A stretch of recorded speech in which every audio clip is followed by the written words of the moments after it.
Karibu tena Gerald Jensen.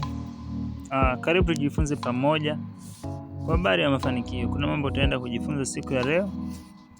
Karibu sana. Leo nataka tujifunze kitu kimoja, kwamba ni kweli umezaliwa kwenye familia ambayo uchumi wake ni wa chini.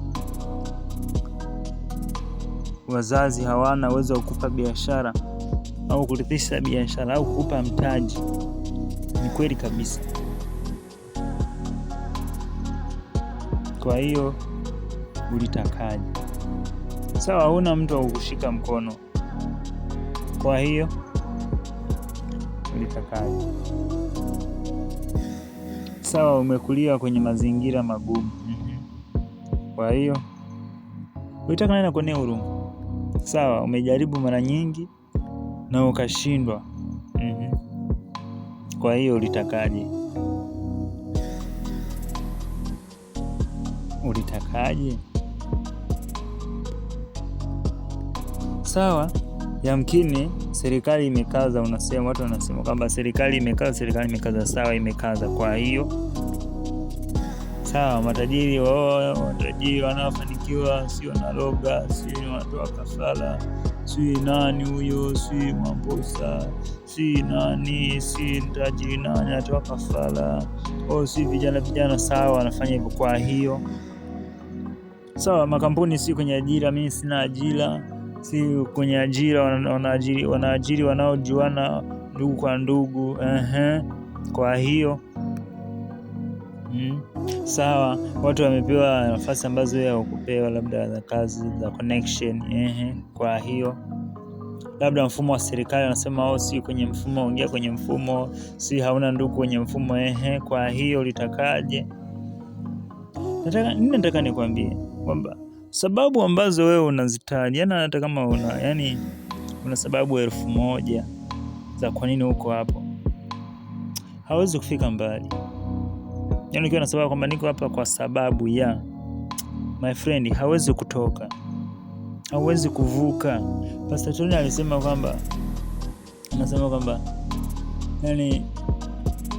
hauna sababu yoyote inayokufanya uendelee kuwepo hapo. Ukiona una sababu inayokufanya uendelee kuwepo hapo, jua kwamba utaendelea kubaki hapo. Oi, ndugu zangu, tupambane, tuamue kuhasa.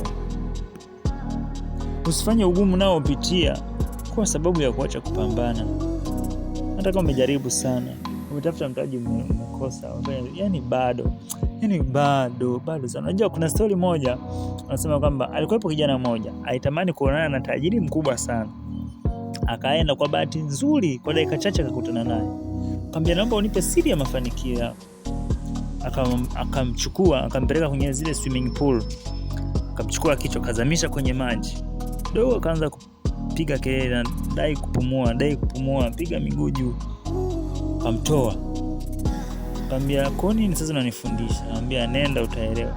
Akamwambia, ulichokuwa unapambana kupumua ndani ya maji ndio unachotakiwa kupambana kwenye mafanikio. Kwani mnasema uongo? Mimi nataka nikuulize, kwani unayosikia si tajiri anaamka saa 12, saa 10, si anapitia kwenye nini kompyuta, anaangalia nini ripoti za makampuni, si anafanya, utasikia si nini, ana kikao si saa ngapi, akitoka hapo na kikao saa ngapi, si saa 11, akitoka hapo na kikao saa 2 mpaka saa ngapi. Haya hujawahi kuyasikia? Guys, tupambane. Hauna sababu ya kukufanya uendelee kuwepo hapo.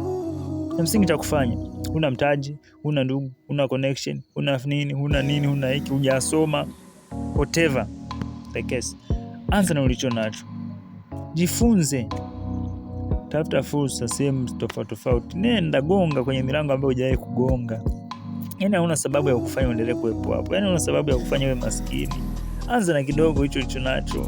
Iwe ni ujuzi, iwe ni nini. Tuna simu inakufundisha vitu vingi. Tumia simu hata. Guys, mimi sijui nifanyeje, lakini naomba tupambane. Ukianguka simama tena. Ukiferi inuka tena. Yani huwezi kuzuia chochote kinachokuzunguka, kinachokuzuia kufanikiwa, ila wewe unaweza ukajitengenezea mtu ambaye yani huwezi kuifanya serikali ifungue mifumo, huwezi kufanya ndugu wakupe connection au wakupe mitaji, huwezi kulazimisha marafiki wa kuconnect, au huwezi kujilazimisha kuingia kwenye mfumo, ila wewe unaweza ukajitengeneza kuwa mtu ambaye hakuepeki. Yani serikali ikitaka kugeuka hivi, yani lazima tu ikutane na wewe. Yani ikitaka tu kugeuka hivi lazima ikutane na wewe, automatic tu atakuhitaji. Ndio ule msemo anasema kwamba ukihitajika utaitwa. Yani kuna namna tu unalazimika wakutafute wewe. Kwa hiyo usisubiri kupokea msaada, anza na kile ulicho nacho, jitengeneze kuwa mtu wa thamani, value. Wewe uko hapo, nikikuita saa hizi na nikwambia nina 5,000 njoo hapa, unakuja. Lakini kuna tajiri ambaye anakuambia mimi bila 500,000 stoki ofisini. Nyinyi ni watu wawili sawa, mna miguu na mikono na kichwa, lakini value ya wewe na yule tofauti. Yeye kule anategemewa na kampuni, wewe hauna naye utegemea. Kwa hiyo anytime unaweza ukatoka na kurudi, lakini yule tayari value yake ameshaitengeneza. Wewe bado ni kijana unayesikiza, hata kama na miaka 35, 40, 45, lakini unaweza kujitengenezea thamani ambayo watu hawezi kuikwepa. Yani lazima tu watakuhitaji kwenye mambo yao.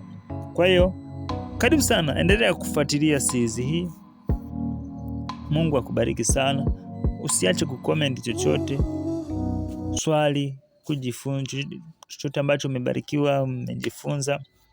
Tuko pamoja, tunavushana hivyo hivyo. Wale mnaoendelea kunifuatilia, mwingine na comment na kufuatilia, comment moja inaniongezea nguvu. Kwa hiyo usishinde kucomment ukidhani kwamba huyu inakuwaje itakuwaje. Comment itanipa nguvu ya kuendelea kusogea mbele. Nashukuru sana. Gerald Jensen, Mungu awabariki sana. Asante.